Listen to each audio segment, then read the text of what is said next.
अर्जुन खड़गे जी देश के पूर्व प्रधानमंत्री सम्माननीय मनमोहन सिंह जी के दुखद देहावसान पर भी राजनीति करने से बाज नहीं आ रहे हैं। कांग्रेस के इस घटिया सोच के लिए जितनी भी निंदा की जाए वो कम है। कांग्रेस जिसने डॉक्टर मनमोहन सिंह को जीते जी कभी भी वास्तविक सम्मान नहीं दिया, अब उनके सम्मान के नाम पर राजनीति कर रहे हैं। यह वही कांग्रेस है जिसने पीएम मनमोहन सिंह जी को के ऊपर सुपर पीएम के रूप में मैडम सोनिया गांधी जी को बिठा करके पीएम पद की गरिमा को धूमिल किया, उसे नीचा दिखाया। यही नहीं, पीएम मनमोहन सिंह जी का अपमान जिस तरह से राहुल गांधी ने अध्यादेश ऑर्डिनेंस को फाड़ करके किया था, इसकी कोई दूसरी मिसाल नहीं दिखने को मिलती है। और आज वही राहुल गांधी पूर्व प्रधानमंत्री स्वर्गीय मनमोहन सिंह जी के मौत पर भी राजनीति कर रहे हैं।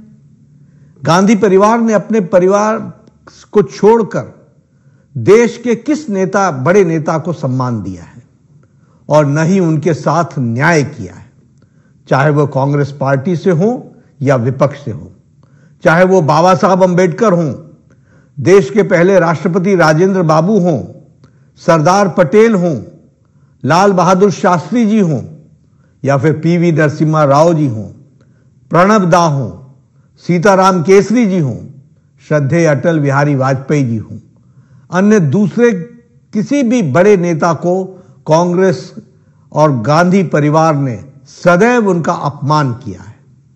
कांग्रेस नेताओं और उनके समर्थकों ने तो श्रद्धेय अटल बिहारी वाजपेयी जी के देहावसान पर के बाद भी उनका अनवरत अपमान किया। इसके कई उदाहरण मौजूद हैं।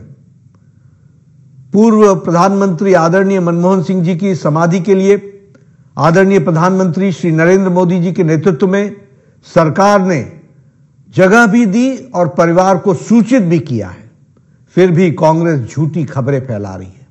वैसे कांग्रेस का इतिहास याद रखने की जरूरत है। 23 दिसंबर 2004 को पूर्व प्रधानमंत्री श्री नरसिम्हा राव जी के निधन के बाद दिल्ली के राजघाट परिसर में समाधि स्थल बनाए जाने की मांग की गई थी, लेकिन उस समय सोनिया गांधी जी ने उनको नामंजूर कर दिया था। उनके पार्थिव शरीर को कांग्रेस के दफ्तर में जगह तक नहीं दी गई थी। कांग्रेस नहीं चाहती थी कि नरसिम्हा राव जी का अंतिम संस्कार दिल्ली में हो और बाद में उनका अंतिम संस्कार हैदराबाद में किया गया। ये प्रधानमंत्री श्री नरेंद्र मोदी जी थे जिन्होंने 2015 में नरसिम्हा राव जी के लिए एक स्मारक की स्थापना की और 2024 में भारत रत्न देकर उनका मान बढ़ाया, सम्मान दिया। जब 2020 में पूर्व राष्ट्रपति भारत रत्न डॉक्टर प्रणब मुखर्जी का निधन हुआ तो कांग्रेस कार्य समिति द्वारा शोक सभा बुलाने की भी जहमत नहीं उठाई गई। कांग्रेस को याद हो या न हो, लेकिन उनकी याददाश्त के लिए मैं बता देना चाहता हूं कि 2013 में कांग्रेस की यूपीए सरकार ने राष्ट्रीय स्मृति बनाने का निर्णय लिया था और तय किया था कि किसी भी नेता के लिए अलग से समाधि स्थल नहीं बनेगा। ये हमारे प्रधानमंत्री श्री नरेंद्र मोदी जी हैं जिन्होंने प्रधानमंत्रियों के कर्तृत्व के लिए याद रखने के लिए, उससे देशवासियों को परिचित कराने के लिए पीएम संग्रहालय बनवाया, जबकि कांग्रेस ने केवल अपने परिवार के लोगों के स्मारक और समाधियां बनवाई।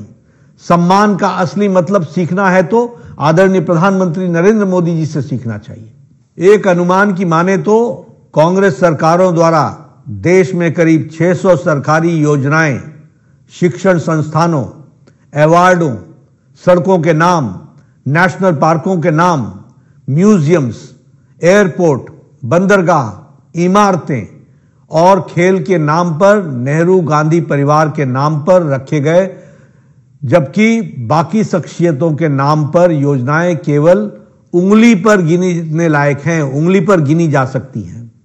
सिद्धांतहीन कांग्रेस के ऐतिहासिक पापों को हमारा देश कभी नहीं भूलेगा और कभी माफ भी नहीं करेगा। राहुल गांधी जी, मल्लिकार्जुन खड़गे जी और कांग्रेस पार्टी के अन्य नेताओं को ऐसी घटिया राजनीति से बाज आना चाहिए।